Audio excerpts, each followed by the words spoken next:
Well, good morning. Thank you so much for that warm welcome. I'm excited to be here with y'all. Like Pastor Chad said, my wife and I, Jess, and our two boys, Kate and Colin, we have been lucky enough to call LifeGate our church home for about 8 months now. So we have loved this community. We have been accepted and brought in, and it's been a huge source of encouragement in our home. So to be able to be here with you today is an incredible honor. I'm excited about that. And I was thinking, just like Pastor Chad said, we're at that weird part of the summer where if you got kids and in the house as parents, you're looking at each other and you're like, we almost did it, They get to go back, and so we're about that halfway. We bought the backpacks for our boy. We got early. We got excited about it. We've already bought the backpacks, and our kids are like, it's 4 weeks away. We're like, you can never be more prepared, right? So we're excited about that. They're going to be, we love our kids, but they're going to be back in school soon. At the beginning of summer, though, I work from home, and so I kind of was going to be the one hanging with our kids over the course of the few months that they're out of school, and we wanted to keep them off video games. Right? That's every parent's struggle. Hopefully it's not just our home, but like YouTube and like Ryan's Toys review and video games, right? Trying to keep them out of that. So I did a little research and tried to come up with some fun things. One of the things I decided we would do over the course of this summer to get them outside and get their hands dirty is we would plant a pineapple.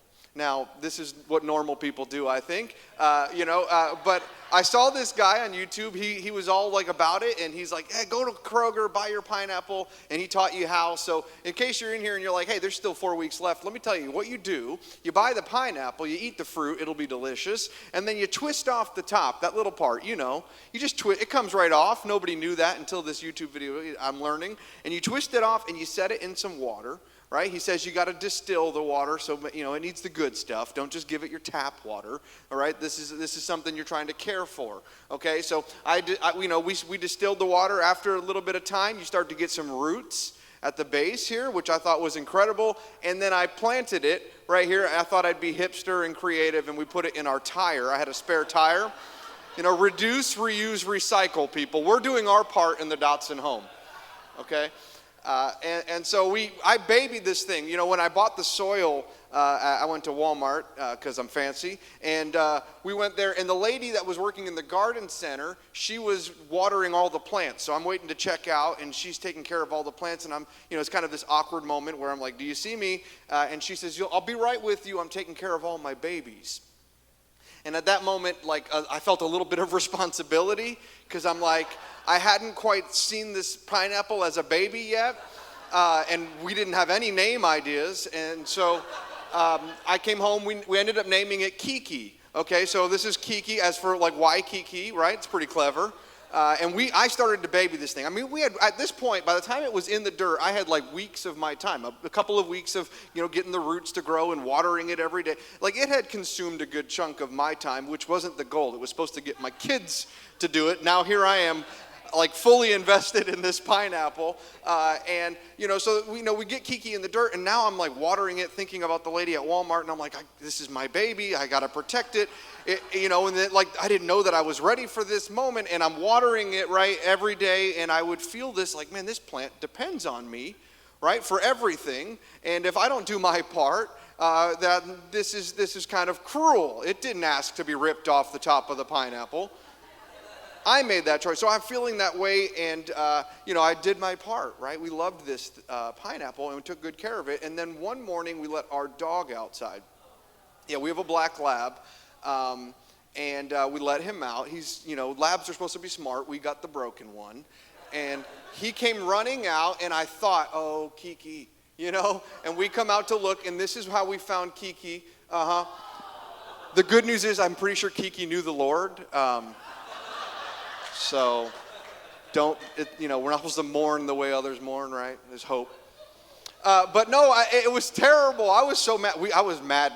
3 or 4 weeks into caring for a plant, we almost ate dog that night. I'm not for it. I don't recommend it, but it was tempting. Just maybe leave the door open. Kids, I don't know how he got out, I was so mad, and I was embarrassed. I was like, man, Kiki depended on me. She hoped in me, right? She put her trust in me, and I let her down. That's how I felt. And then I kind of started thinking about this idea, and this question came into mind, right? And it's the same question I want to start today with for all of us, and really for you to just consider.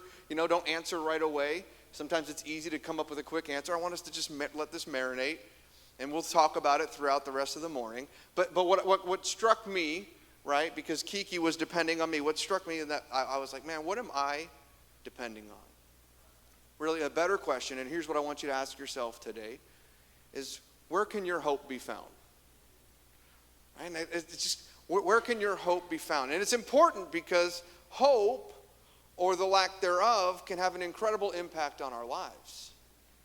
There was this incredible experiment done in the 1950s by a professor at Johns Hopkins University. His name was Kurt Richter. This is a photo of him in his lab coat, good-looking guy. And he was trying to do a study to figure out the power of hope and the effects of hope. And of course, he's a professor and he's working in a lab, so he's using rats for this. It's in the 1950s. Today, I'm pretty sure this experiment wouldn't fly, right? PETA would have been upset. But what he did, he got, for the sake of science, he took these rats. He had about 12 rats, and he put them in a bucket, a 5-gallon bucket, and he filled the bucket with water. And he wanted to see how long they could swim. And he let them go, and he said that what they did was immediately they dove to the bottom of the bucket, and they tried to find a way out. They couldn't find a way out. They realized it was pretty hopeless, and at about the 12-minute mark, all the rats drowned. I told you PETA would have been mad, right? He would have been in some papers at least. But he wanted to discover. He had some information now. Okay, 12 minutes is about how long the rats can swim. So he took another group of rats, put them in the same bucket, filled it with water again, and he waited. And this time, he wanted to introduce some hope. So that second group of rats, at about the 10-minute mark, knowing that 12 is when they would give up, at about the 10-minute mark, he took them all out of the water. He rescued them, let them relax, gave them food, let them recoup. Once they got their strength back, he took that second group of rats, now after experiencing the hope of rescue, and he put them back in the water. And he wanted to see if that would change how long they would swim. So the 12-minute mark came, and they were still swimming. The 1-hour mark came, and these rats were still swimming. Actually, at the end of the first day, 24 hours, the rats were still swimming. And you can look this up, real study. It took 72 hours, and they didn't die. As a matter of fact, he just stopped the experiment. And here's his quote that I love. He says, the second group of rats, they quickly learned the situation is not hopeless. And since I had rescued them, and after the elimination of hopelessness, the rats do not die. That was his result. It is incredible what hope can do for us. But it only has this effect if we can have full confidence that what we are hoping in or that our hope will be realized, right? That what we're waiting for will actually happen the way we hope. And so that's why the object of our hope matters so much. Proverbs 13:12, I love this. This is obviously kind of the basis for what we talk about today. It says, hope that is put off makes one sick at heart. But a desire that is met is like a tree of life. So today we need to really consider what we have our hope in. Is it something that can deliver the life we want, or is it something that will lead to a sick heart? Hope and trust can really be synonymous, right? Because what we're hoping in, we've put our trust in. And trust is, sensitive in this way. It's fully alive until it's broken. We've all experienced this probably on different levels throughout life.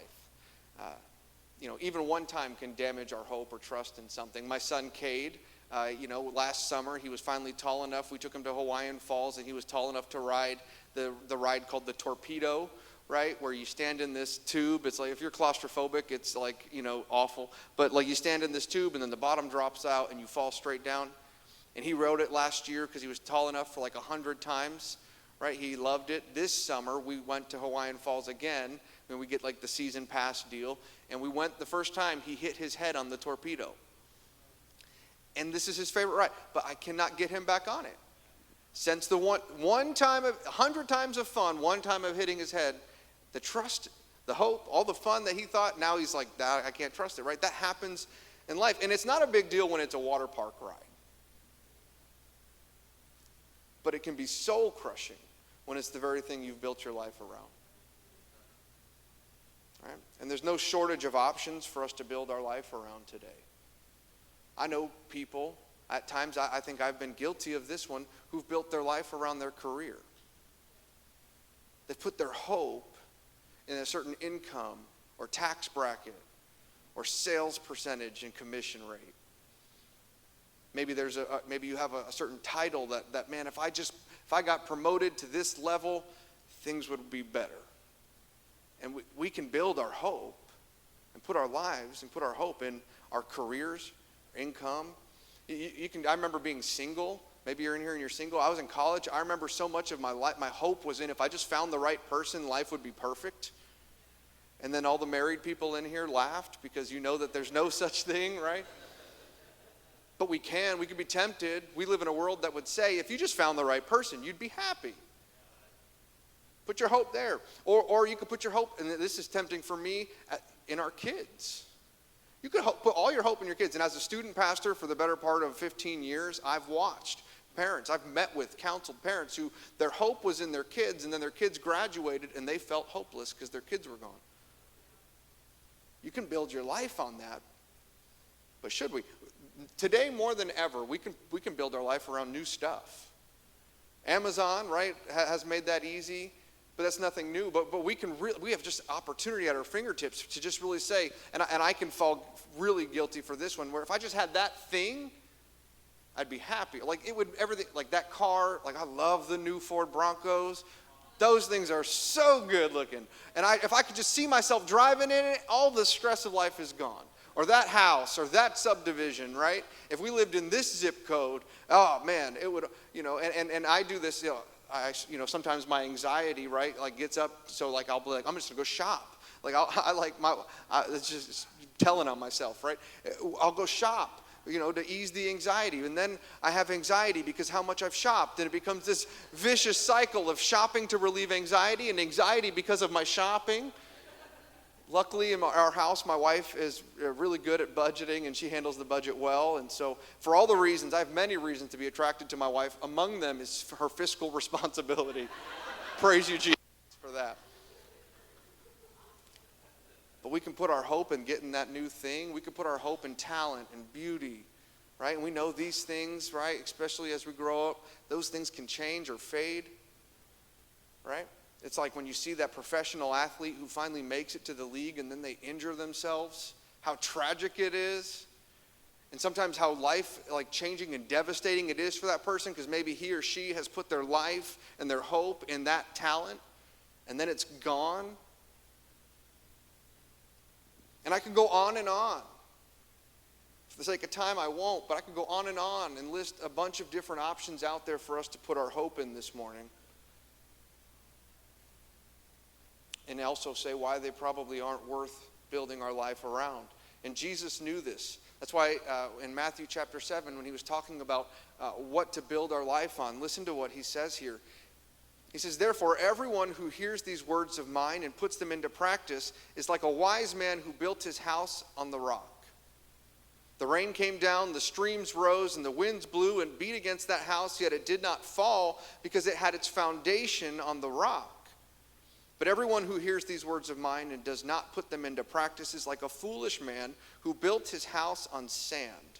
The rain came down, the streams rose, and the winds blew and beat against that house, and it fell with a great crash.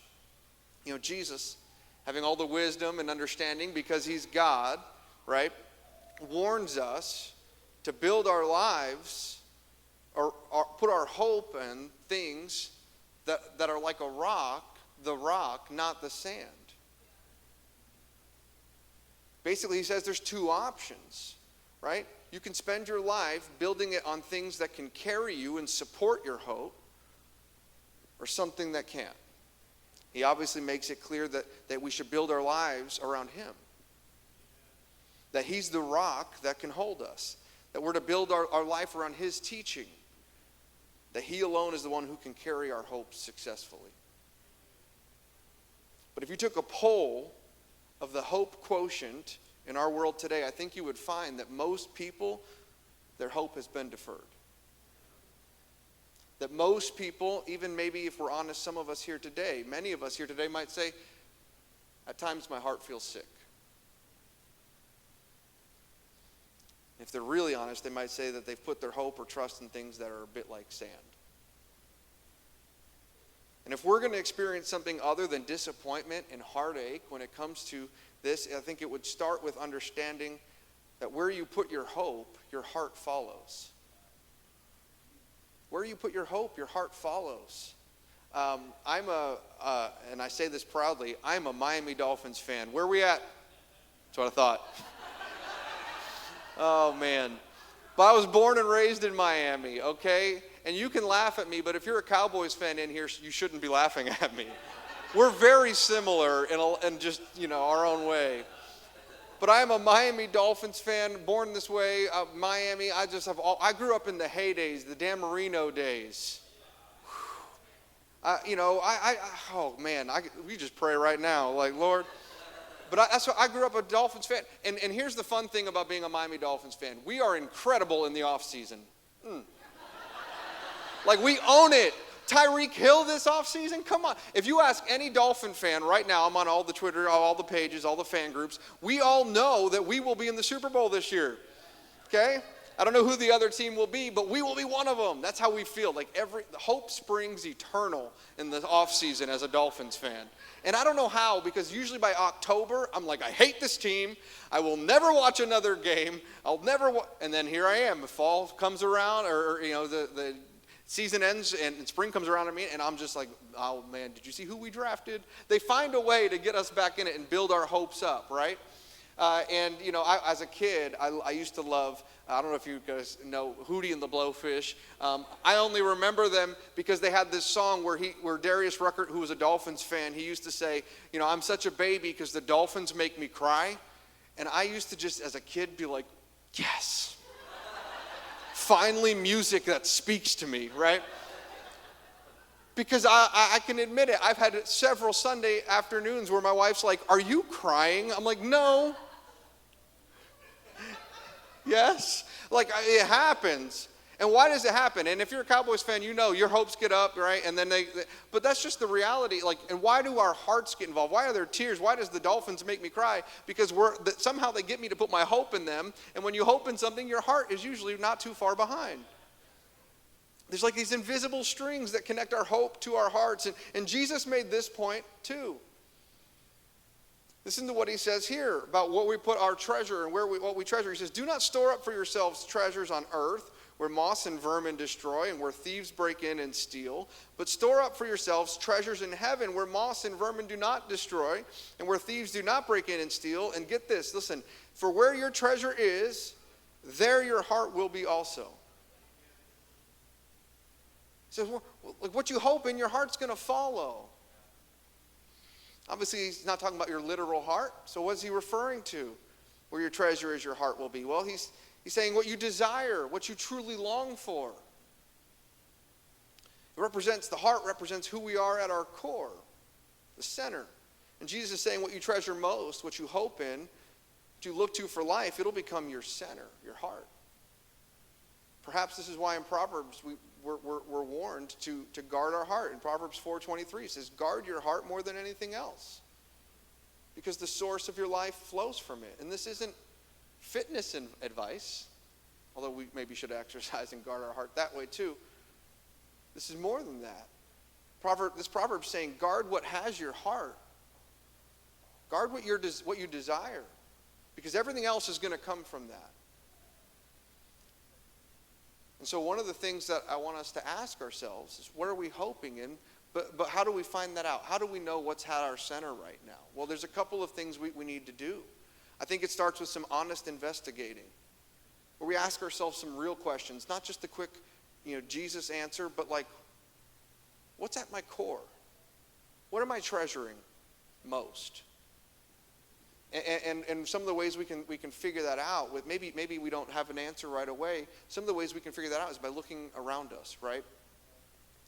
Because what's going on around us often speaks to what's going on inside us. It's kind of like this. I love to bass fish. Anybody else? I knew I'd get somebody on that. No dolphin fans, but we got bass fishermen in the house. I love to bass fish. It's like my favorite thing. It's what I'm doing if I'm not working, right? And one of my favorite ways to catch them is with a frog. Now, you don't need to know much about bass fishing other than this to understand what I'm going at, is that when you frog fish, you want to get out there on a still morning where the pond is completely glass.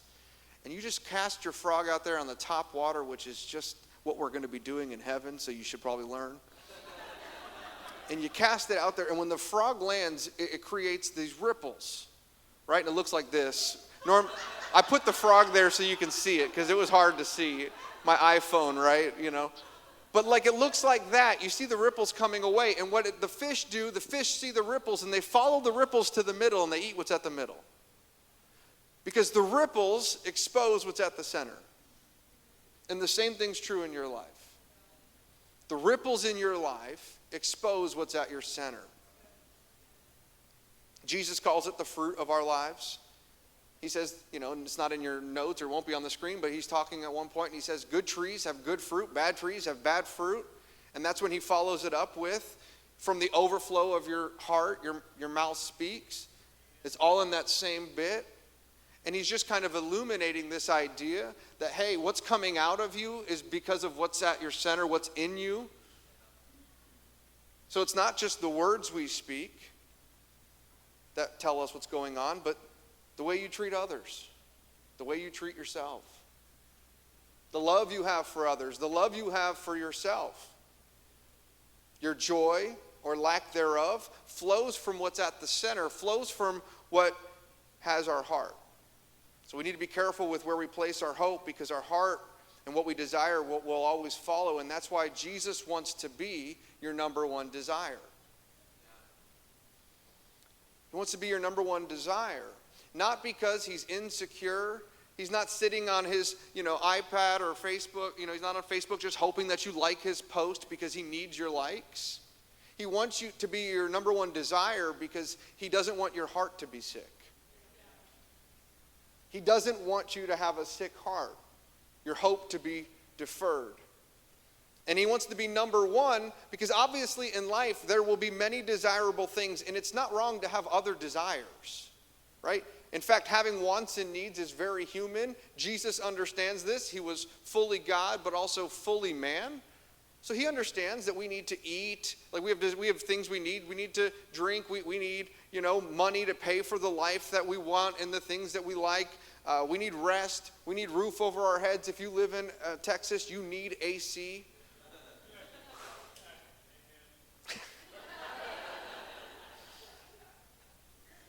We need fun.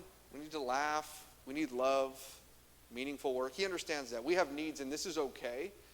Some of the good news, for maybe this is good news, it's good news for me, is that we don't have to become like Christian monks, right? And remove all distractions and outside influences and just meditate on Jesus 24/7.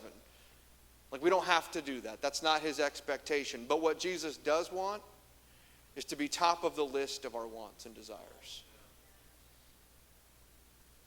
To be our number one, our hope. Who we want and trust before anything else. Listen to what he says in Matthew chapter 6. He says, what you should want most is God's kingdom and doing what he wants you to do. Then he will give you all these other things you need. And this is just a few verses after he talks about where we put our treasure and being careful not to treasure things on earth versus heaven. And here Jesus cements the idea of making him number one. He says, over all these other wants and needs that I know you have, you should desire most. What you should desire most is me. And the things that God wants for our life in this world. And then what does he say we get in return? All the other things, right? And so obviously if he'll give you the other things, then having other desires is not wrong. There's simply, he's making the point that there's simply a right order of things, a hierarchy of our needs. God first and everything else second. This is the reason behind fasting and tithing. God doesn't need your money. He doesn't need my money, right? But we tithe because he knows that there's some invisible strings from our money to our heart, and he wants us to put our hope in him, not the how much. So he's like, listen, I'm going to do a little spiritual practice with you so that your hope is in me. And every chance you get a chance to just trust me a little bit more with that. Fasting is a way of reminding ourselves that we need to eat, we need water, we need these different things, but we fast. If you've ever fasted, the reason is to correct the order of things because it's so easy to get it out of whack. And it's just a simple reminder to say, nope, it's God first, right? And while we don't have to become monks, what monks do understand is that these other desires in life don't like being second place. They compete for our focus. They want to be what we hope in. And really, it's more than that. The truth is, we have an enemy of our soul who wants to change our desires. He wants them to be out of order. Here's why. He knows hope deferred makes the heart sick. We have an enemy who wants your heart to be sick. And so he's constantly trying to get us to focus and put our hope in all these other things and distract us because he knows that they'll fall flat like sand and it'll leave us feeling hopeless. He knows he may not be able to get you to stop believing in God, so instead he often works to make you stop focusing on him.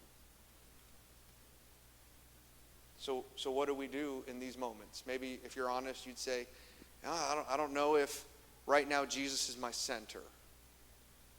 Well, the good news is we can take time to reorganize and reprioritize things, right? And this may be something, honestly, that you have to do on a kind of daily, weekly, monthly basis because life is busy and it's constantly competing for our attention. Constantly giving us the next thing to just try. If you just had this, it'll make sense. But we have to constantly be reminding ourselves, my hope is in the Lord. That's where my hope is, right? And this is why it matters. You can write this down as I get ready to close. When my hope is in Jesus, my heart can have peace. If you came here today, you're hoping to have a little bit of peace added to your life, can I tell you that when you put your hope in Jesus, what comes out of that is peace. Not perfection, but peace in the midst of all the chaos. Because you know you're standing on rock. My boys and I've always dreamed of sailing. My wife says I'll have to do it alone. But I've always dreamed of sailing. So I watch these different guys on YouTube who fix sailboats and go on these incredible adventures. And this one guy I followed, he fixed up this really small sailboat, and he was going to travel from San Francisco to Hawaii, which is like a dream of mine.